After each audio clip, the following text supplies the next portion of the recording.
இங்க சுடுகாட்டு வழியா ஒரு பையன் வீட்டுக்கு போயிட்டு இருக்கான். அந்த டைம்ல உடம்பெல்லாம் சேரும் சகதியுமா ஒரு துளி ட்ரெஸ் கூட இல்லாம ஒரு பொண்ணு ஊர்ந்து வந்துட்டு இருக்கிறது இந்த பையன் பாக்குறான். உடனே அவன் போன் எடுத்து அதை வீடியோ எடுக்க ட்ரை பண்றான். பின்னாடி இருக்கிற கல்லறைக்குள்ள இருந்து இன்னொரு ஆள் வெளியில வந்து அதே மாதிரி கத்த ஆரம்பிக்கிறான். பயந்து அங்கிருந்து ஓடி போன பையன் போலீஸ்க்கு போன் பண்ணிடுறான். அங்க போலீஸ் வந்தோடனே இந்த பொண்ணோட நிலைமையை பார்த்து தன்னோட ஜாக்கெட்டை கழட்டி அந்த பொண்ணுக்கு போட்டு விடுறாரு. எப்படி இங்க வந்தீங்க, எவ்வளவு பேர் இங்க மாட்டிட்டு இருக்கீங்க அப்படின்னு சொல்லிட்டு கேட்கறாரு. ஆனா அந்த பொண்ணுக்கு எதுவுமே ஞாபகம் இல்லை அப்படின்னு அந்த பொண்ணு சொல்றா. கொஞ்ச நேரத்துல நிறைய பேர் சமாதியில இருந்து ஒன் பை ஒன்னா ட்ரெஸ் இல்லாம வெளியில வர ஆரம்பிக்கிறாங்க.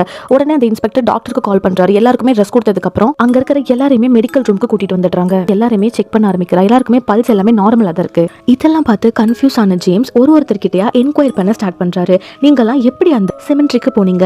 யாராவது உங்களை கடத்திட்டு வந்து யூஸ் பண்ணிக்கிட்டாங்களா?